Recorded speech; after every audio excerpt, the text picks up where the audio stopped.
I've decided to start this English YouTube channel. I started in English because I already have a Portuguese YouTube channel. And I started this channel by commenting on the return of Jordan Peterson. Now, Jordan Peterson is one of the very few heroes we have alive. This figure of heroism, insofar as we are advancing in postmodern culture, has been abolished. We cannot have heroes. We cannot have heroes in movies. We cannot have heroes in popular media. We cannot have heroes in our stories anymore. But the popularity of Jordan Peterson actually shows us something very deep. First, that we lost everything that lead us to personal virtue, and he, of course, is an apostle of personal virtue. Clean your room, bring order back into your life. Something that in our culture seems so far away, so far from the way we were educated. And so, as Jordan Peterson is leading us, and especially young men, of course, young men have been sort of demonized in the modern world. Why you cannot be a man? Why you cannot have? You cannot improve in your life. Just be quiet and let the cultural revolution advance. Just shut up. And Jordan Peterson is saying, no. Clean up your room, bring order into the world, bring order into your life so you can bring order into the world.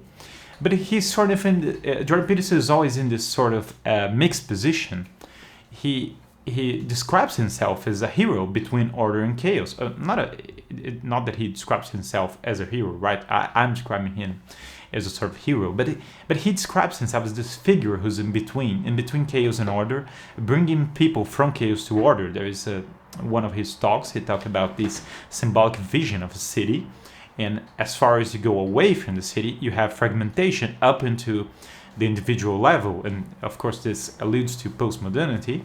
And when you bring into the center and you have a wall and you cannot let anyone come into the wall, but you cannot exclude everybody. So because it gets too rigid if you exclude people. And in the center of this, you have a cross and you have to carry your own cross so you can bring order. So this is, of course, a Christian description, symbolic description. But when you are between chaos and order, you are always in a dangerous position. So you can go too far into chaos. Now, Jordan Peterson suffered a lot, and he has this influence. The two influences I find negative, Jung and Nietzsche. When I say negative, it's not that you can take good things out of Jung and Nietzsche, but actually you can also take bad things, because Nietzsche has this struggle.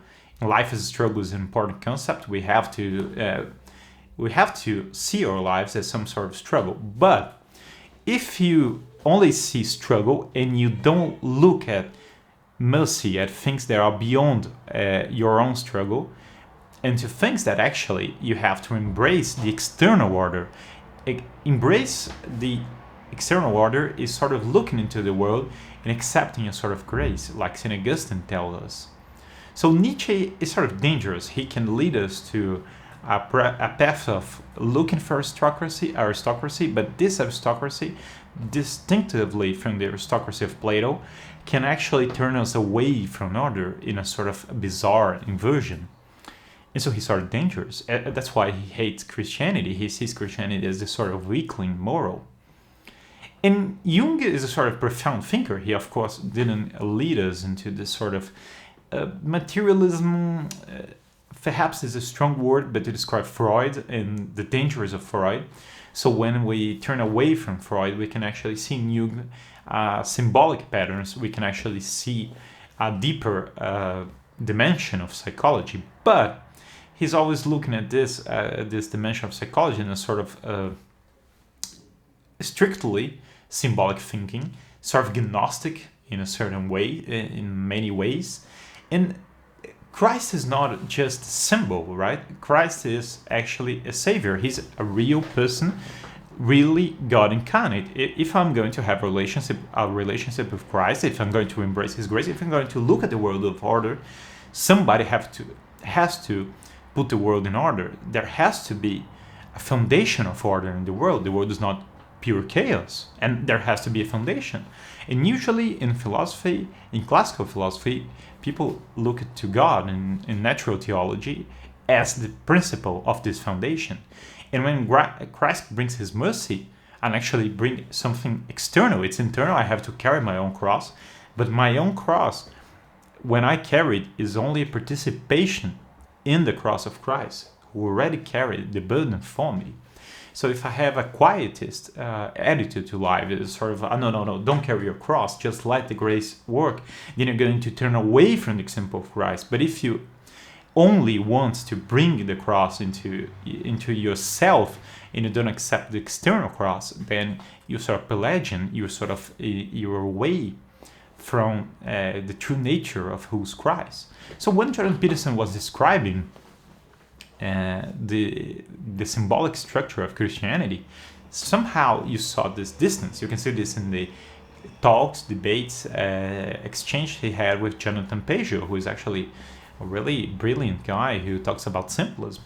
And so Jordan Peterson is sort of this dangerous position to be in, and he was before the crisis he's been going through recently. So his wife has had a really rare condition. It was more complicated than it seems. First, it seems more complicated than what it actually was, but then she had some complications that were unforeseeable.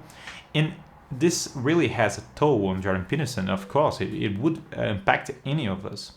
And then he had this crisis, right? These problems with benzodiazepines and medications, sometimes really dangerous, of course. I'm not a psychologist, I'm not a psychiatrist, but I really understand that these things can have a negative impact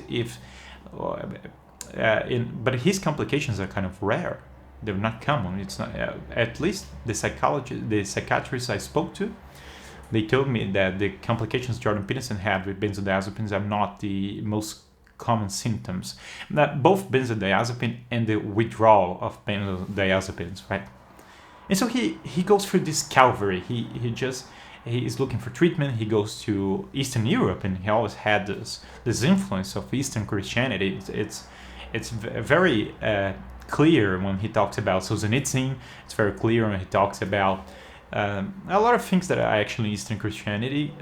I myself am a Catholic, so I have small differences of Eastern Orthodoxy, but I really do value some things in that spiritual tradition. Theological, it's very close, right? It's the closest tradition to actually the Catholic theological tradition, and he has this experience, and when he comes back on this return of Jordan Peterson, which is really really emotional. You can see we cannot help but feel empathy for the guy, to actually feel that some sort of paternal figure that's so important to a lot of young men has returned, and that we can have some hope in a year where everything is chaos. It's like a knight has returned, Jordan Peterson, to invert the formulation of the Dark Knight of Christopher Nolan. He's perhaps not the hero we deserve, but the hero we need, right?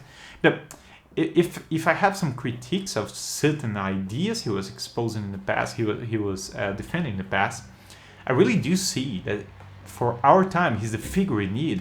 So after we are in sort of chaotic thinking, we have, well, there is some hope. This guy returned. He sort of symbolically, it's like a resurrection. He returned from the dead in a sort of way. So as Jordan Peterson is returning, we look at him and we say, wow, perhaps there's hope for me. And what are the marks of his return? And we clearly see in his return a sort of a disposition toward a closer look into Christianity. Of course, he's already given lectures of Genesis, of Exodus, but he speaks of Proverbs, of course, but he speaks of family. And family is something beyond individual virtue, right? I have to depend on my family in certain ways. He speaks of a friendship, of course. He speaks of work, which is a very traditional Jordan Peterson, but family is already a more communitarian view. So we are already beyond a sort of individualism that could be interpreted in his work. So it's questionable. If we only look at Jordan Peterson as individualist, it would be sort of a reductionist approach to Jordan Peterson, but we could see a sort of more communitarian bent in his speech. And the most significant for me, the most significant phrase, he says that he's backed by God's grace and mercy. And this is very anti-Nietzschean, God's grace and mercy cannot be obtained by individual virtue. I cannot win mercy. I cannot win. I can be deserving of mercy and grace, of course, in a certain way, because I have to work for that. But at the same time, the very concepts of mercy and grace, they are beyond my control. They are beyond me. I have to look at an external God that actually loves me in a certain way, and actually give me another chance. The resurrection, the victory over death cannot be won by my strength. By my strength, I'm going to die. Nietzsche died. God, I'm not so sure, but Nietzsche actually died because humans die. It's part of the human condition that we die. So as Nietzsche died, as we die, perhaps the victory over death is obtained by this grace that comes from outside. So I really hope that Jordan Peterson, in his return, that he can fulfill what Jonathan Pageau said once, that he can bring the West back into Christ back into the West, because what the West needs desperately right now is the figure of Christ. And we need heroes that can actually bring us this, that can actually be signals, that can be icons of this figure of Christ. So I'm really hopeful for this return of Jordan Peterson, and I'm really happy with this. I think it's really, to use the same phrase, I really would like to thank God for the mercy of giving us Jordan Peterson back. And this return, I really think that he's going to take a turn toward a closer look into Christianity, into this more grace aspect, this part of grace and mercy within Christianity. Really, thank you. I would like to ask you of your support and just starting this channel in English.